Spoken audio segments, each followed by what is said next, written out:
Thank you Jesus. Hallelujah, hallelujah, hallelujah. Praise the lord. Good morning అండి. ప్రభువైన యేసుక్రీస్తు నామములో మీ అందరికీ శుభాలు, వందనాలు తెలియజేసుకుంటా ఉన్నాం.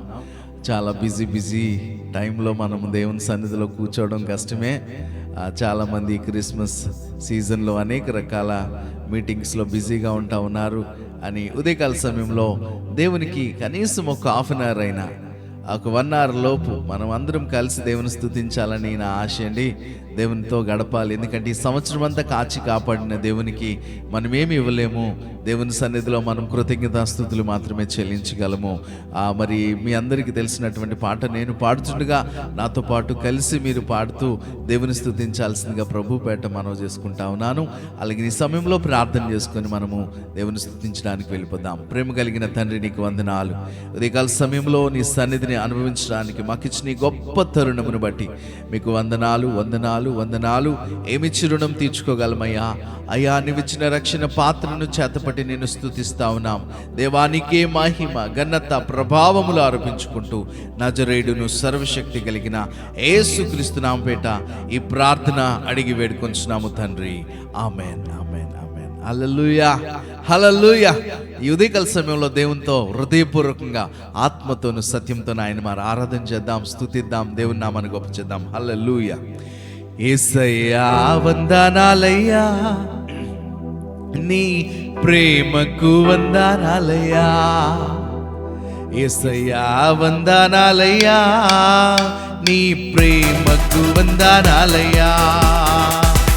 యేసయ్యా వందనాలయ్యా, నీ ప్రేమకు వందనాలయ్యా.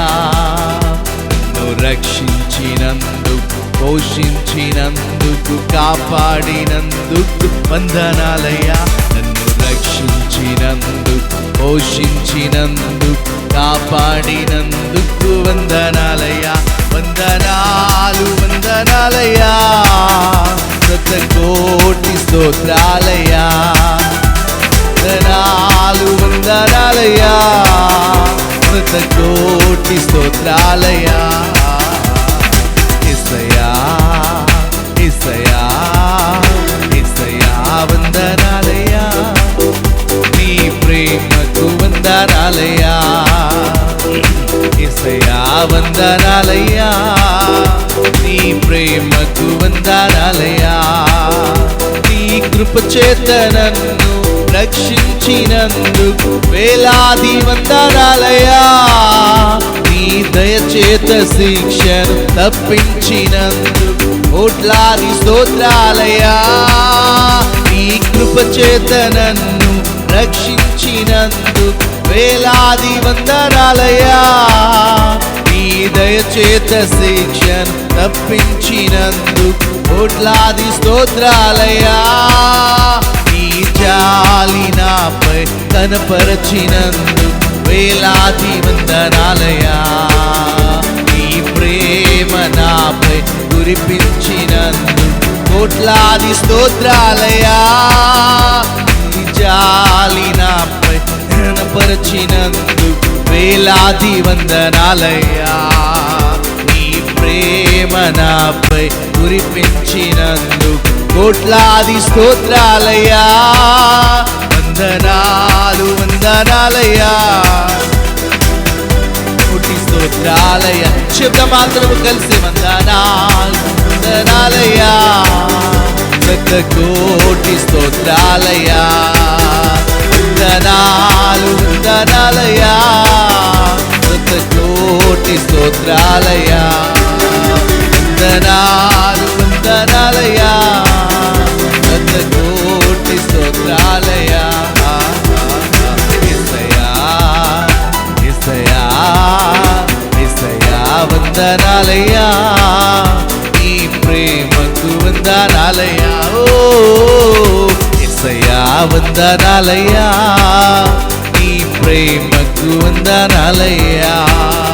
జీవ గ్రంథములో నా పేరుంచినందుకు వేలాది వందనాలయ్యా. పరలోక రాజ్యములో చోటిచ్చినందుకు కోట్లాది స్తోత్రాలయ్యా.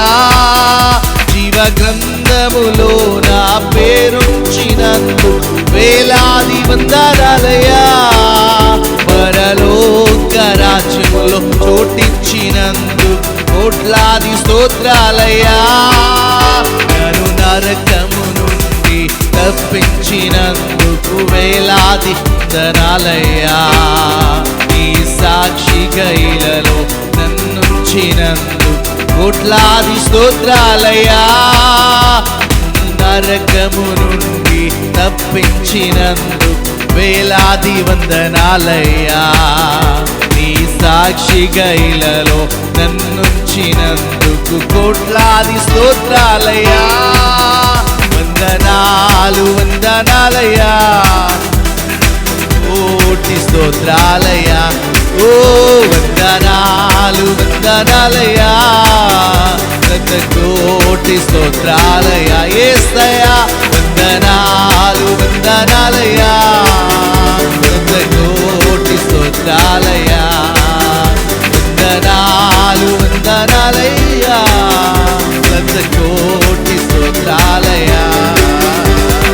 యేసయ్యా యేసయ్యా యేసయ్యా వందనాలయ్యా, నీ ప్రేమకు వందనాలయ్యా. ఓ యేసయ్యా వందనాలయ్యా, నీ ప్రేమకు వందనాలయ్యా.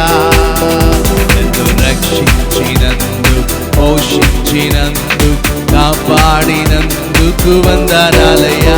నన్ను రక్షించినందుకు పోషించినందుకు కాపాడినందుకు వందనాలయ్యా. వందనాలు వందనాలయ్యా, కోటి స్తోత్రాలయ్యా. వందనాలు వందనాలయ్యా, కోటి స్తోత్రాలయ్యా. వందనాలు వందనాలయ్యా, కోటి స్తోత్రాలయ్యా. వందనాలు వందనాలయ్యా, కోటి స్తోత్రాలయ్యా. వందనాలు వందనాలయ్యా, కోటి స్తోత్రాలయ్యా. వందనాలు వందనాలయ్యా, కోటి స్తోత్రాలయ్యా. వందనాలు వందనాలయ్యా, కోటి స్తోత్రాలయ్యా. వందనాలు వందనాలయ్యా, కోటి స్తోత్రాలయ్యా. వందనాలు వందనాలయ్యా, కోటి స్తోత్రాలయ్యా. వందనాలు వందనాలయ్యా, కోటి స్తోత్రాలయ్యా. నీ కృప చేత నన్ను రక్షించినందుకు వేలాది వందనాలయ్యా. నీ దయచేత శిక్షను తప్పించినందుకు కోట్లాది స్తోత్రాలయ్యా. నీ కృప చేత నన్ను రక్షించినందుకు వేలాది వందనాలయ్యా. నీ దయచేత శిక్షను తప్పించినందుకు కోట్లాది స్తోత్రాలయ్యా. నన్ను నరకము నుండి తప్పించినందుకు వేలాది వందనాలయ్యా. నీ సాక్షి కైలలో నన్నుంచినందుకు కోట్లాది స్తోత్రాలయ్యా. నన్ను నరకము నుండి తప్పించినందుకు వేలాది వందనాలయ్యా. నీ సాక్షి కైలలో నన్నుంచినందుకు కోట్లాది స్తోత్రాలయ్యా. వందనాలు వందనాలయ్యా, కోటి స్తోత్రాలయ్యా. వందనాలు వందనాలయ్యా, కోటి స్తోత్రాలయ్యా. యేసయ్యా వందనాలయ్యా, నీ ప్రేమకు వందనాలయ్యా. ఓ యేసయ్యా వందనాలయ్యా, నీ ప్రేమకు వందనాలయ్యా.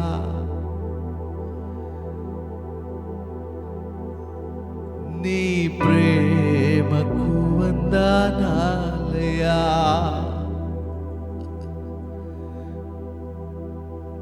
నీ సన్నిధిలో మోకరించి,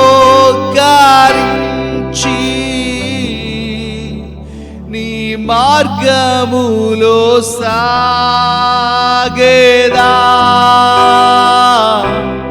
నిరసించకనే సాగేదా.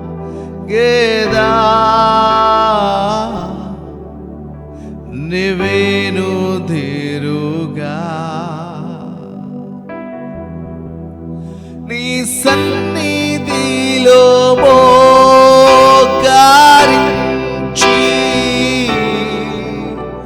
నీ మార్గములో సాగేదా,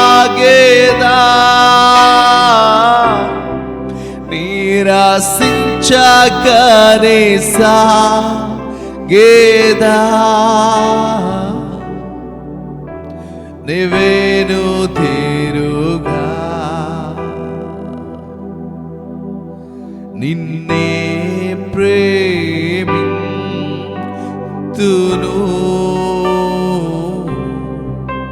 నిన్నే ప్రేమింతును,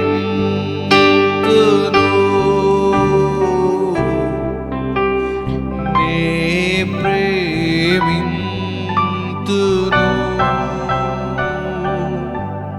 నీవేను ధీరుగా,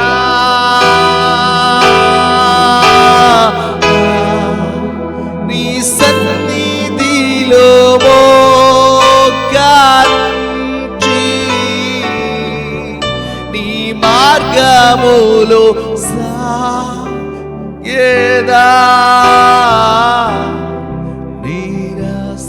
నిరసించకనే సాగేదా.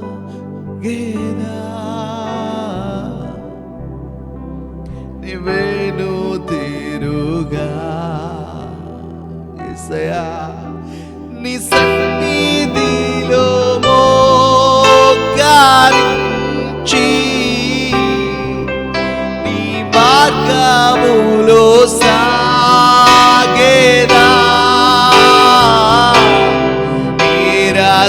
నిరసించకనే సాగేదా. ఓ నీవేను ధీరుగా,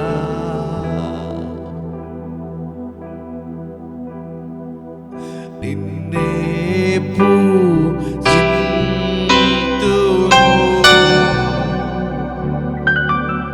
నిన్నే పూజింతును,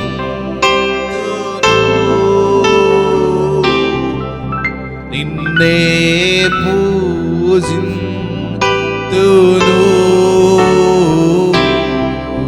నీవేను ధీరుగా,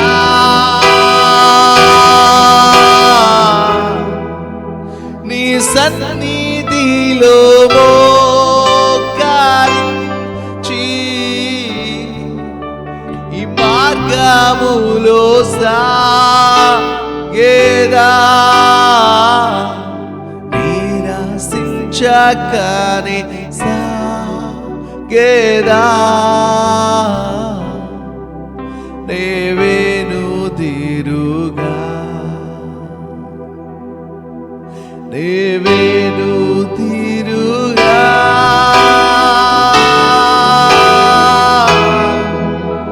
నీవేను ధీరుగా. యేసయ్యా నీవేను ధీరుగా.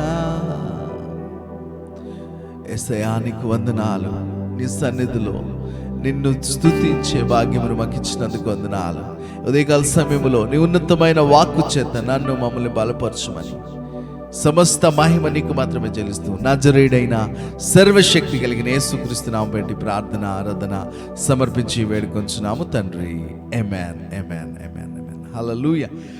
దేవుని నామానికి మహిమ కలుగును గాక.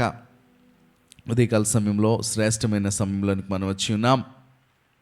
ఒకసారి మీ పరిశుద్ధ గ్రంథము, బైబిల్ గ్రంథము మీకు సమీపంగా ఉన్నట్లయితే ఉదయకాల సమయంలో ఈ మాటను ఒకసారి మీరు ధ్యానించాల్సిందిగా ప్రభు పేట మనవి చేస్తా ఉన్నాను. ద్వితీయోపదేశ కాండము 8వ అధ్యాయము 2వ వచన భాగంలో ఈ విధంగా రాయబడి ఉంది. డ్యూటోనమీ 8th chapter 2nd verse. Okay, నేను చదువుతాను, వినండి.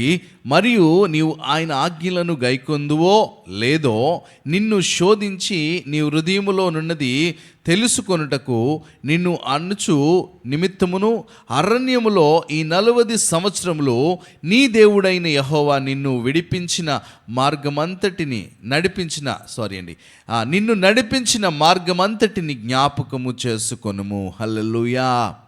దేవుడు ఇక్కడ క్లియర్గా ఇజ్రాయేల్ ప్రజలతో మాట్లాడుతున్న మాట, మరియు నీవు ఆయన ఆజ్ఞలు గైకొందువో లేదో నిన్ను శోధించి నీ హృదయంలో ఉన్నది తెలుసుకొనుటకు నిన్ను అనొచ్చు నిమిత్తము అరణ్యంలో ఈ 40 సంవత్సరంలో దేవుడు నీ దేవుడైన యెహోవా నిన్ను నడిపించిన మార్గం అంతటిని జ్ఞాపకం చేసి నిన్ను శోధిస్తాడంట దేవుడు నీ హృదయంలో తెలుసుకోవడానికి.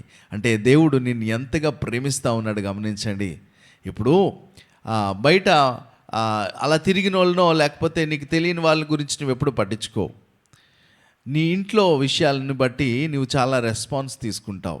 ఓకే, ఇక్కడ దేవుడు ఒక రెస్పాన్స్ తీసుకుంటా ఉన్నాడు. ఏమి? నన్ను నిజముగా నా ఆజ్ఞలు గైకొందువో లేదో నిన్ను శోధించి నీ హృదయంలో ఉన్నది తెలుసుకొనుటకు నిన్ను అనుచి నిమిత్తము. ఇప్పుడు చాలాసార్లు కష్టం ఏదైనా రాగానే సహజంగా మనకు వచ్చే ఆలోచన ఏంటంటే, నేను ఏ పాపం చేశానో, ఏ తప్పు చేశానో, అందుకేనేమో దేవుడు నాకు ఈ శ్రమ తీసుకొచ్చాడు, అందుకేనే మనకి ఈ బాధలు, అందుని బట్టే నేను ఈ విధంగా ఇబ్బంది పడుతున్నానేమో అని చాలాసార్లు నువ్వు చింతిస్తూ ఉన్నావేమో. అని లేదు, దేవుని ఉద్దేశంలో చాలాసార్లు నీ ఆలోచనకు విభిన్నముగా ఉంటాయని ప్రభు పేట నేను సెలవిస్తూ ఉన్నానండి. గమనించాలి, చాలా క్లియర్గా ఇక్కడ ఏం చెప్తా ఉన్నాడు, ఆజ్ఞలు గైకొందువో లేదో. దేవుని ఆజ్ఞల్ని చాలాసార్లు మనము అంటే కష్టంలో ఉన్నప్పుడు, ప్రభా ఇది చేస్తే నేను నీకు అది చేస్తాను ప్రభా, నీవు నా జీవితంలో కార్యం చేస్తే ఈసారి నుంచి నేను ఇలా చేస్తాను ప్రభా, చాలాసార్లు మనం వాగ్దానాలు చేస్తూ ఉంటాం. అని తీరా ఆ ఒడ్డు దాటాక ఏమంటాము, నీ దారి నీది, నా దారి నాది, నాకు నచ్చినట్టుగానే ఉంటాను, ఆజ్ఞలను గైకొనడం అంటావా ప్రభా, చాలా బిజీ అయిపోయాను ప్రభా, నా వల్ల అవ్వట్లేదు ప్రభా. ఇలాంటి మాటలు, ఇలాంటి సాకులని మనం చెప్తామని దేవుడు ఏం చేస్తా ఉన్నాడు తెలిసిన, ఆజ్ఞలను గైకొందువో లేదో నిన్ను శోధించి నీ హృదయంలో ఉన్నది తెలుసుకొనుట. అంటే గమనించాలి, నీ హృదయంలో నిజమైన నిశ్చయిత ఉందా? నీ హృదయంలో అసలు ఏముంది దేవుడు తెలుసుకోవడం కోసం అంట నిన్ను అనొచ్చు నిమిత్తమును అరణ్యములో 40 సంవత్సరం నీ దేవుడైన యెహోవా నిన్ను గురించి నిన్ను నడిపించిన విధమును జ్ఞాపకం చేసుకోనండి.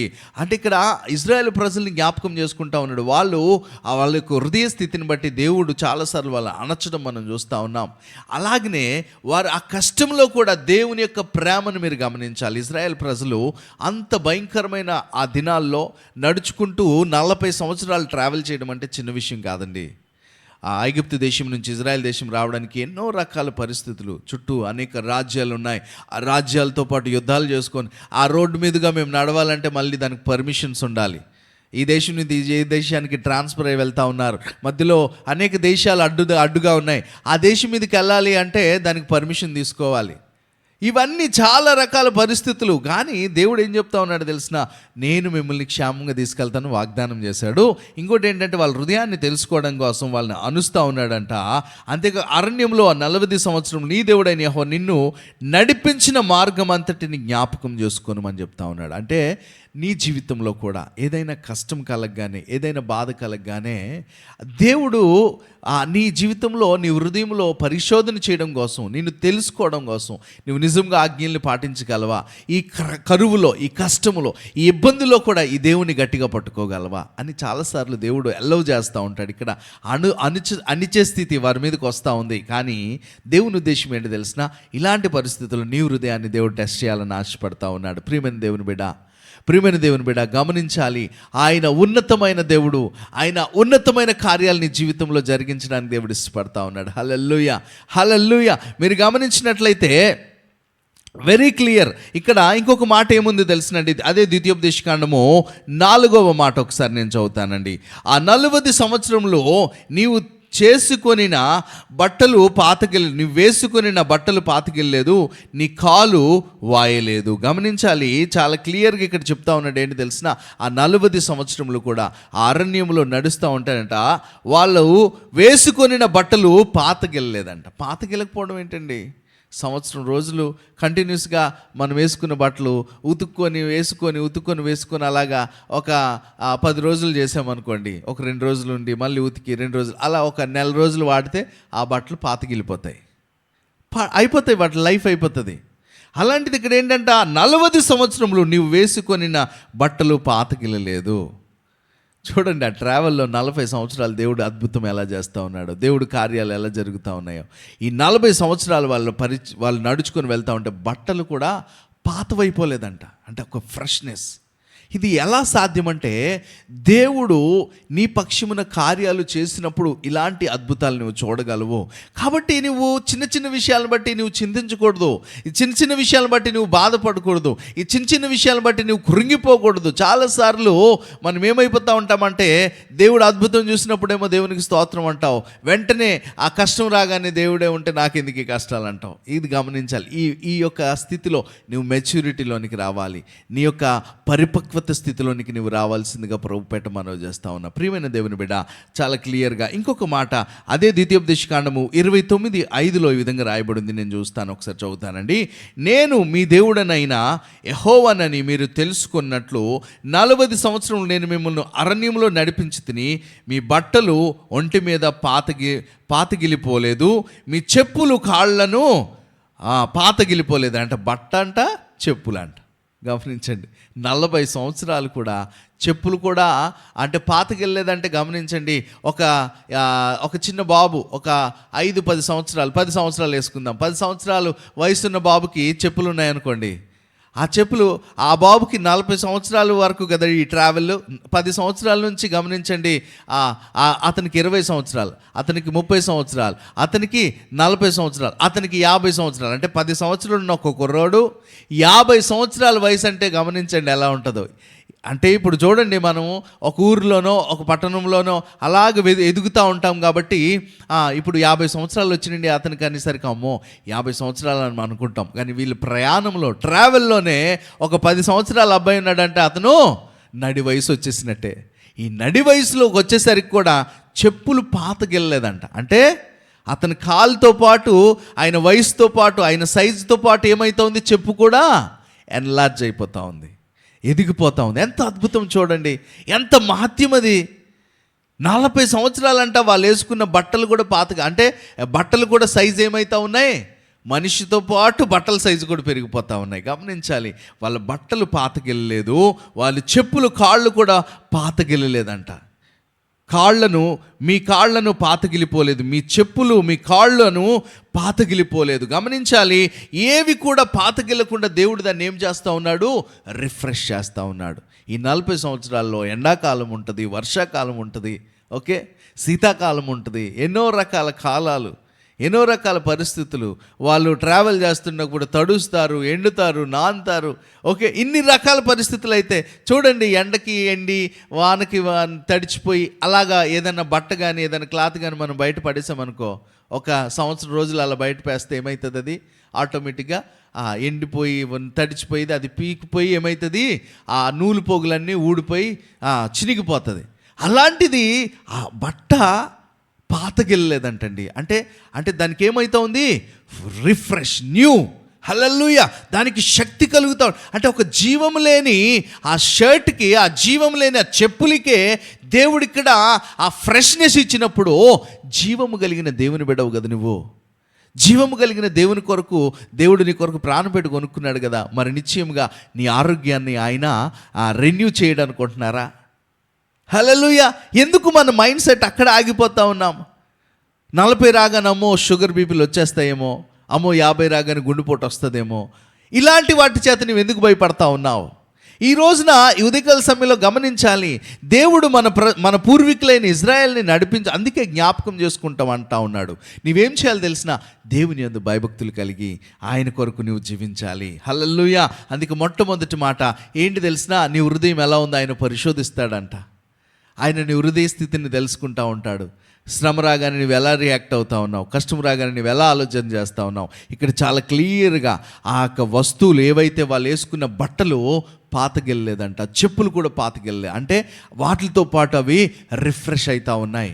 అంటే వాళ్ళు ఎదుగుతూ ఉన్నారు. 10 సంవత్సరాల అబ్బాయి, అతనికి 50 సంవత్సరాలు వచ్చినాయి అనుకోండి. ఆ 50 సంవత్సరాలు అంటే అతనికి పెళ్ళి అవుతుంది, పిల్లలు పుడతారు. ఇదంతా ట్రావెల్లోనే, ప్రయాణంలోనే ఇవన్నీ జరుగుతూ ఉన్నాయి. అని దేవుడు ఎక్కడ కొరత లేకుండా వారిని పోషించి సంరక్షించి ఆయన వాగ్దానం చేసిన కానాను భూమిలోనికి వాళ్ళని అడుగు పెడతా ఉన్నాడు. హల్లెలూయా. ఆ కానాను దేశంలోనికి వాళ్ళని తీసుకెళ్తా ఉన్నాడు.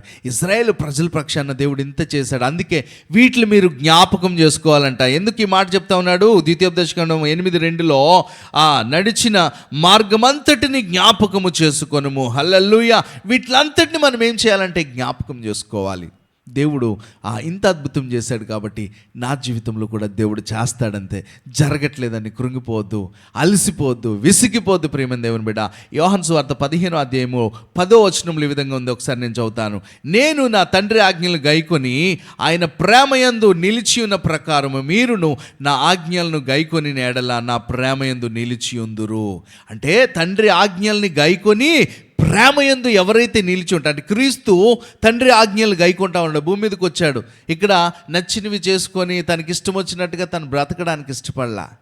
తండ్రి చిత్తాన్ని నెరవేరుస్తూ తండ్రి ఆజ్ఞల్ని గైకుంటూ ఆయన ఏ విధంగా జీవిస్తూ ఉన్నాడో మీరును నా ఆజ్ఞలను గైకోండి, నా ప్రేమయందు నిలిచి ఉండండి. ప్రేమయందు నిలిచి ఉన్నవాడు ఏం చేస్తాడు తెలిసిన, ఆజ్ఞల్ని ఖచ్చితంగా గైకుంటాడు. అంతేనా? ఇప్పుడు ఒక ఇద్దరు స్నేహితులు అనుకోండి, వాళ్ళిద్దరు స్నేహితుల మధ్య మంచి రిలేషన్, మంచి ఫ్రెండ్షిప్ ఉందనుకోండి. మంచి ఫ్రెండ్షిప్ అయితే వాళ్ళు ఒకరికొరకు ఒకరు నష్టపోవడానికి ఇష్టపడతారు. ఎంత కష్టం వచ్చినా ఒకరి కోసం ఒకరు నిలబడతా ఉంటారు. ఎందుకు? ప్రేమ ఉంది కాబట్టి. అదే ప్రేమ లేదనుకోండి, నిలబడతారండి? ఆడిక భలే జరిగింది, బాగా జరిగిందిలే, నన్ను ఇలా అంటాడా. ప్రేమ లేకపోతే ఇవే మాటలు వస్తాయి. అందుకనే దేవుడికి నీకు మధ్య ఆ రిలేషన్ ఎలా ఉండాలి తెలిసిన, ఒక ప్రేమపూర్వకమైంది. ఆయన ప్రేమ యందు నిలిచి ఉంటే, ప్రేమలో నిలిచి ఉంటే ఎంత కష్టమైన, అది ఆజ్ఞ కష్టమైనది అయినప్పటికీ నీవు దేవుని ప్రేమ మీద నిలిచి ఉంటే అవన్నిటిని చేయడానికి ఆ ప్రేమ నీకు సామర్థ్యాన్ని ఇస్తుంది. హల్లెలూయా, హల్లెలూయా. కేవలం ఆ రిలేషన్, ఆ ప్రేమ మాత్రమే నీకు అలాంటి సామర్థ్యాన్ని కలుగజేస్తుంది. లేకపోతే మనం చేయలేమండి. భార్యాభర్తల మధ్య సంబంధం కూడా చూడండి, ప్రేమ కోసం ఎంతవరకన్నా చేస్తారు, ఎన్ని పనులన్నా చేయడానికి, ఒకరి కోసం ఒకరు నిలబడడానికి మధ్య ఏంటి సంబంధం తెలిసిన? ప్రేమ. హల్లెలూయా. ఈరోజు దేవుడికి నీకు మధ్య ప్రేమ ఎప్పుడైతే నువ్వు ఏర్పాటు చేసుకున్న ప్రేమ యందు నిలిచి ఉండాలి. ఆ పని ఎవరు చేయాలి? నువ్వే చేయాలి. దేవుని ఆడల ప్రేమ యందు నాకు ప్రేమ రావట్లేదండి, ముందులాంటి ప్రేమ నాకు రావట్లే, ముందులా దేవుని కోసం నేను ఉండలేకపోతున్నానంటే నువ్వు నిలిచి ఉండాలంట. ఓకే, నీ మైండ్ అటు ఇటు వెళ్ళకూడదు. దేవుని ప్రేమలో నిలిచి ఉండడం నేర్చుకోవాలి. హల్లెలూయా. ఎప్పుడైతే ఆయన ప్రేమలో నిలిచి ఉంటావో ఆయన ఆజ్ఞలు నువ్వు గైకుంటావు. ఆయన ఆజ్ఞలను ఎప్పుడైతే నువ్వు గైకుంటా ఉంటావో, ఆయన మాట ఎప్పుడైతే నువ్వు విధేయత చూపిస్తావో, ఇదిగోండి మన యొక్క పూర్వీకులు ఇజ్రాయేల్ ప్రజలు చూసిన అద్భుతాలని, వారు అనుభవించిన వాటిని మీరు కూడా అంతకంటే ఉన్నతమైన. ఎందుకంటే ఆ దినాల్లో క్రీస్తు యొక్క రక్తం చిందించబడిన టైంలోనే వారు ఇన్ని అద్భుతాలు చూస్తే, సాక్షాత్తు దేవుని కుమారుడైన క్రీస్తు భూమికి రావడం, 2000 సంవత్సరాల క్రితం ప్రాణం పెట్టడం, రక్తం చిందించడం, తన ఆత్మను మనలో ముద్రించినాక ఇంకెంత నిశ్చయముగా దేవుడు నీ జీవితంలో అద్భుతాలు చేస్తాడు. హల్లెలూయా, హల్లెలూయా. ఈ బట్టల విషయంలో, చెప్పుల విషయంలో కూడా ఆయన కేర్ తీసుకునే దేవుడు. నీ ఆరోగ్యం విషయంలో, నీ ఫైనాన్స్ విషయంలో, నీ కష్టం విషయంలో ఆయన కేర్ తీసుకోవడానుకుంటున్నారా? ఉదయకాల సమయంలో బహుజాగ్రత్త. నీవు నమ్మిన దేవుడు సర్వశక్తి కలిగిన దేవుడు. సాతానుడి పని ఏంటి తెలిసిన, ఎప్పుడు నీ దేవుడిని తక్కువ చేయాలని చూస్తాడు. ఈ దేవుడిని నమ్ముకున్నాక ఈ కష్టాలండి, ఈ దేవుడిని నమ్ముకున్నాక నాకు ఈ పరిస్థితులు ఎలాగండి, ముందే హాయిగా ఉండేదండి, ఇలాంటి ఆలోచనలు తీసుకొస్తాడు. సాతాను యొక్క ట్రాప్. సాతానుడి యొక్క ఉచ్చు, ఆ ఉచ్చు నుంచి దేవుడు నిన్ను ఉదయకాల సమయంలో విడిపించును గాక. అందుకనే దేవుని ప్రేమయందు నిలిచి ఉండడం మనం నేర్చుకుందామా? యోహాను సువార్త 15వ అధ్యాయం అంతా మీరు గమనిస్తే ఆ ద్రాక్షవల్లి ఆయన తీగలు మీరు ఆయనతో అంటుకట్టుబడి ఉండాలి, ఆయనతో మీరు కలిసి జీవించాలి, నడవాలి అని ఒక ఉన్నతమైన విషయాన్ని మనం అక్కడ చూస్తాం. అందుకే నేను తండ్రి ఆజ్ఞలు గైకొని ఆయన ప్రేమయందు నిలిచి ఉన్న ప్రకారం మీరును నా ఆజ్ఞలను గైకొని నా ప్రేమయందు నిలిచి ఉండాలి. హల్లెలూయా. గమనించాలి, ఆయన ప్రేమయందు నిలిచి ఉంటేనే మనం ఆజ్ఞలను గైకొనగలం. మనం అనుకుంటాం ఆయన ఆజ్ఞలన్నీ నేను చేస్తున్నాను కాబట్టి ప్రేమ ఉందని కదా. ప్రేమ ఉంటేనే, ప్రేమ ఉన్న చోటనే ఏదన్నా జరుగుతుంది. ప్రేమ లేని చోట ఆజ్ఞలు కాదు కదా, కనీసం మాటకు కూడా రెస్పాన్స్ ఉండదు. ఓకే, ప్రేమ ఎప్పుడు. అందుకనే క్రీస్తు ప్రేమలో మనం నిలిచి ఉండడం నేర్చుకోవాలి. ఉదయకాల సమయంలో దేవుడు ఇన్ని చేశాడు కాబట్టి నా జీవితంలో ఇలాంటి కార్యాలు, నా పూర్వీకులైన ఇజ్రాయెల్ పక్షంలో దేవుడు ఇన్ని చేశాడు కాబట్టి నా జీవితంలో కూడా దేవుడు చేస్తాడు. నీ కష్టంలో, నీ బాధలో నువ్వు నిలబడగలిగితే, నిలిచి ఉండాలంటే ప్రేమలో నిలిచి ఉంటే అద్భుతాన్ని చూస్తామని ఉదయకాల సమయంలో ప్రభుపేట మనవి చేసుకుంటూ ఈ మాటలు ముగిస్తా ఉన్నాను. మనం ప్రార్థన చేసుకుందాం. ప్రేమ కలిగిన తండ్రి, నీకు వందనాలు. హల్లెలూయా, హల్లెలూయా, హల్లెలూయా. అయ్యా, నీ ప్రియబిడ్డలు ఎందరైతే ప్రభా ఈ విషయంలో ఇబ్బంది పడతా ఉన్నారో ప్రభా, అయ్యా వారికి ఉన్న కష్టమును బట్టి, వారికి ఉన్న ఇబ్బందిని బట్టి ప్రభా, అయ్యా ప్రేమలో నిలిచి ఉండకుండా ప్రభా అయ్యా పారిపోతా ఉన్నారు. ఈ దినాన్న ప్రభా వారు ప్రేమలో నిలిచి ఉండడానికి మీరు కృప కలుగచేయండి. ప్రేమలో నిలబడడానికి సామర్థ్యం దయచేయండి. ప్రేమలో నిలిచి ఉండడానికి మీ కాపుదల బిడ్డలకు దయచేయమని అడుగుతా ఉన్నా ప్రభా. మీకే మహిమ, ఘనత, ప్రభావములు ఆరోపించుకుంటూ నజరేయుడును సర్వశక్తి కలిగిన యేసుక్రీస్తు నామమున బిడ్డ ప్రార్థించి నమ్మి వేడుకొంచున్నాము తండ్రి. ఆమేన్, ఆమేన్, ఆమేన్. తండ్రి అయిన దేవుని ప్రేమ, కుమారుడైన యేసుక్రీస్తు వారి కృప, పరిశుద్ధాత్మ దేవుని అన్యోన్య సాహసం కాబద్దల ఈ యొక్క మాటలు వింటున్న ప్రతి ఒక్కరికి సదాకాలము తోడై ఉండి నడిపించును గాక. Amen, amen. God bless you. దేవుడు మనల్ని దీవించును గాక. మరలా రేపు ఇదే సమయానికి మనం కలుద్దాం. అంతవరకు దేవుని యొక్క కాపుదల మీకు తోడై ఉండును గాక. ఆమేన్, ఆమేన్, ఆమేన్.